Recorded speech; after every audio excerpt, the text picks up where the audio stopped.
Tyrone Bowman live. Hurricane Melissa hits Cuba, and at least 26 people have been killed in Haiti and Jamaica.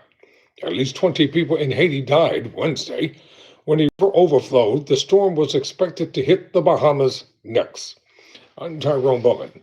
This is Tyrone Bowman live. According to the Washington Post, this story was written by Laverne Barrett, Ben Knoll, Victoria Crawl, and Sammy Westfall. Wilder, Marincourt, and Dan Lamathi. Let's get down to the story and find out exactly what has taken place within the last 24 hours since this hurricane, which was a 5 category, coming out of Kingston, Jamaica. Hurricane Melissa made landfall in Cuba early Wednesday as a Category 3 storm after devastating western Jamaica on Tuesday. Flooding in Haiti, meanwhile, claimed at least 20 lives, an official there told the Washington Post. Melissa struck near Chavarrico, Cuba, with wind speeds of 125 miles per hour around 3 a.m., 14 hours after its first landfall in western Jamaica. As of 11 a.m. Eastern Time, Melissa was located about 150 miles south of the central Bahamas as a Category 2 storm. Maximum winds had decreased to 100 miles per hour. The storm is accelerating northwest as a magnitude weather system begins to capture it. That's expected to swing Melissa toward Bermuda by Thursday night. A hurricane warning is in effect in Bermuda.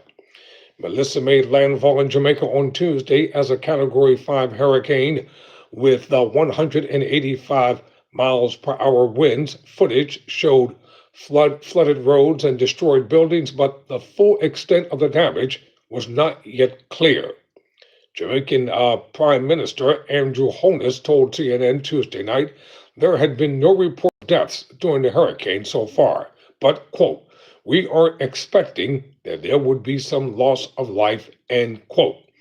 At least 20 people died Wednesday morning in Petit-Goâve, Haiti, when the La Digue River overflooded, according to an official from Haiti's Civil Protection Directorate. The official spoke on the condition of anonymity because he was not authorized to release the figure. Officials in Haiti reported 3 weather-related deaths last week when Melissa was a tropical storm. The U.S. military and State Department were assessing needs across the region Wednesday, officials reported. The State Department said it was deploying a disaster assistance response team and a search and rescue teams that will work with affected countries and communities. The Jamaican government has requested assistance, U.S. officials said. U.S. Southern Command, which oversees military operations in the region from a headquarters in Florida, is making plans to send an assessment team to Jamaica. Colonel Emmanuel Ortiz said the team will examine conditions and needs Jamaica may have for life-saving, urgent humanitarian aid and disaster response operations. He said it was too soon to speculate on what that support might be. 3 people were killed and 13 were injured while preparing for the storm, the country's health minister said this past Monday. Jamaican's government declared the entire country a disaster area Wednesday as officials worked to assess damage in the hardest hit areas, the western parishes of Manchester, St. Elizabeth, Westmoreland, St. James, and Hanover. A senior official said Wednesday morning that St. Elizabeth was underwater. Some 10 to 20 inches of rain is expected in eastern Cuba on Wednesday and up to 25 inches over mountain terrain, the National Hurricane Center said. This will cause life-threatening and potentially catastrophic floods, flooding with numerous landslides, it said. Peak storm surge of 8 to 12 feet was forecast along Cuba's southwest coast. Hurricane warnings covered the Cuban provinces of Granma, Santiago de Cuba, Guantanamo, Holguin, and Las Tunas, while a tropical storm warning was in the effect in Camagüey. More than 735,000 people have been evacuated, Cuban President Manuel Diaz-Canel Bermudez posted on X Tuesday night. Preparations were also underway in the Bahamas, where a national disaster plan has been activated, Prime Minister Philip Davis said in a statement. And I would caution and say any information you receive from your local newscast in Jamaica and in Cuba and within the Bahamas, and if they tell you what you need to do to be safe, please listen to them and follow through on what they tell you. Do not take matters into your own hands. Do not take your life into your own hands, because this hurricane is nothing to play with. It is serious. It is devastating. And individuals should be very, very careful as to how they respond. Officials at Naval Station Guantanamo Bay in southwestern Cuba plan to assess damage there when weather permitted. Spokesman Stephen Strickland said conditions on the U.S. base shortly before noon Wednesday were still too unsafe. Personnel there were directed to shelter in place.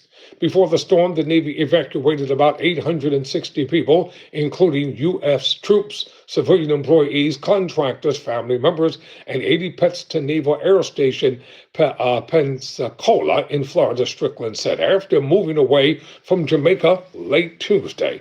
Melissa briefly dipped to Category 3 intensely, but became a formidable Category 4 storm within hours as it tapped into exceeding warm ocean water above 86 degrees, which is high octane fuel for re-strengthening. It then dropped to Category 3 just before making landfall in Cuba.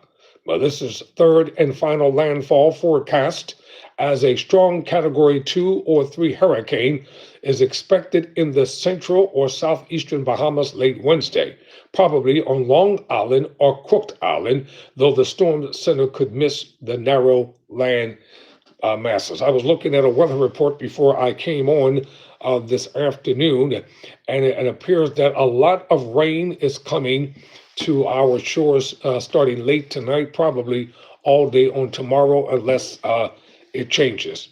5 to 10 inches of rainfall are expected over the southeast Bahamas on Wednesday, which will result in flash flooding in some parts. The Hurricane Center said Wednesday storm surge of 5 to 8 feet were also possible in the southeastern Bahamas. A hurricane warning covers the central and southwesterly Bahamas. After that, Melissa is expected to race northward, passing west of Bermuda, where a hurricane watch has been issued late Thursday into Friday, and bring squally rain, strong winds, and dangerous seas. Around the time Melissa's moisture will add fuel to a separate storm that will bring heavy rain and wind from the mid-Atlantic to New England, one that could produce isolated flooding and wind damage, especially in higher elevations and near the coast. For those who live within the suburban areas, you have to be careful, because usually when storms come, especially when the water begins to hit hard, there's always a lot of tree damage and flooding in those areas.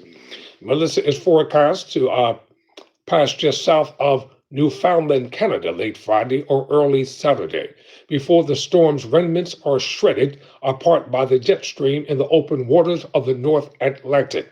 In Jamaica, blue skies will return Wednesday, with those tranquil conditions extending into Cuba and the Bahamas by Thursday. For now, no additional tropical storm threats loom after Melissa. I think I have some footage here. Let me see. Yep. It's about 37 seconds in length, and you'll be able to see just how devastating this hurricane is.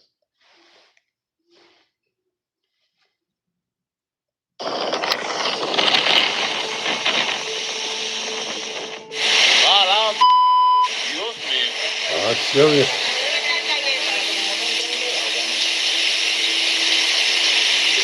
Wow.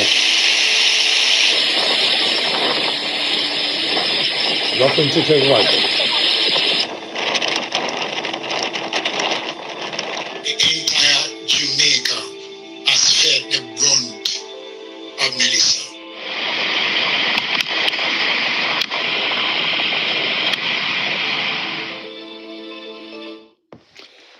And I'm quite sure that the American government is going to make sure that Jamaica, especially the tourists part of it, is rebuilt because a lot of people from America go to Jamaica year round for vacationing purpose. Check this out. After making landfall around 1 p.m. Tuesday near Hope, Jamaica, Melissa stripped across the western part of the country. And I'm going to look for some film footage that I can probably find to show you exactly what happened in Jamaica. Some 77% of homes in the country had no electricity. Wednesday, the government said, Holness, the Jamaican prime minister, told CNN the government had heard reports of damage to hospitals, residential housing, commercial property, and roads, and would work to restore electricity and communications and address the need for food and shelter, which they started talking about on today. He declared the country a disaster area on Tuesday in order to prevent price gouging for essential supplies has been renewed. Some 400,000 people have been affected by the hurricane, according to the Jamaican government. Power outages and damage to infrastructure saw national connectivity drop to 30% of ordinary levels, according to internet monitoring group NetBlocks.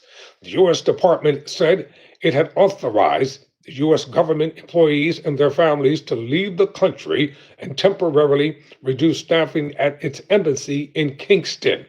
Tourists were urged to reduce travel. Well, hopefully the tourists left Jamaica before the storm came. And I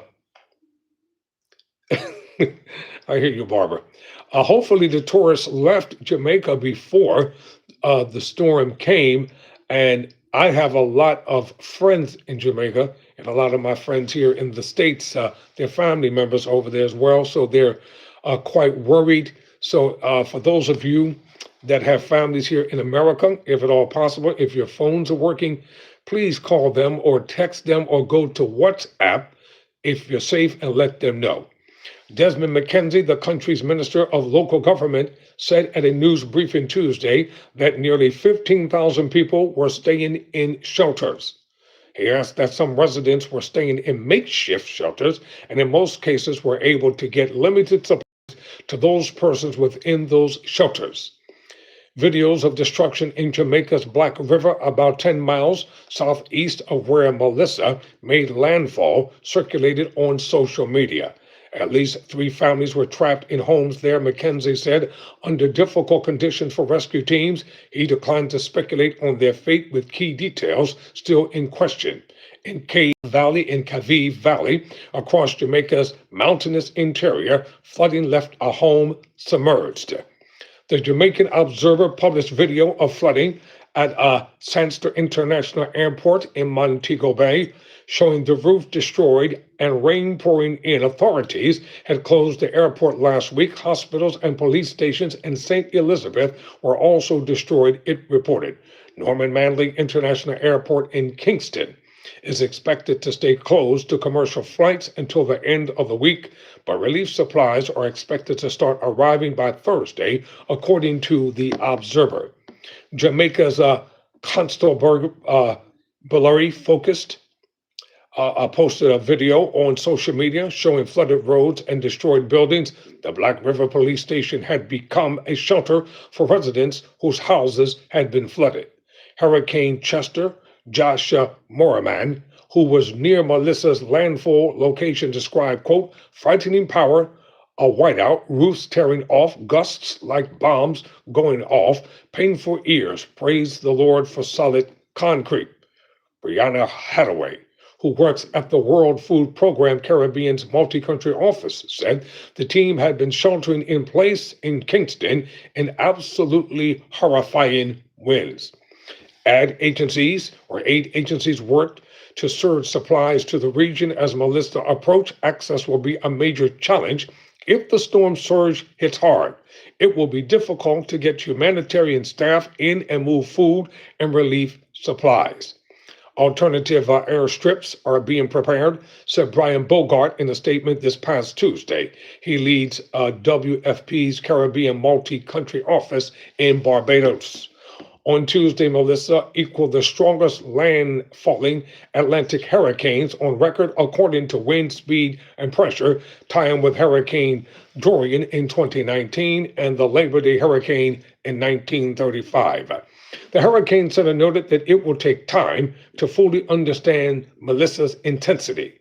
While Melissa's landfall intensity is among the strongest ever recorded in the Atlantic basin, it will take extensive post-analysis to determine exactly where it ranks among landfalling Atlantic hurricanes. While Melissa was south of Jamaica, its pace of strengthening was twice the rate needed to qualify as rapid, making the storm extraordinary. But the storm kept defying the odds, intensifying to 185 miles just before landfall in southwestern Jamaica. Tyrone Bowman, I will keep you updated and posted on what's going on. Never surrender, never quit.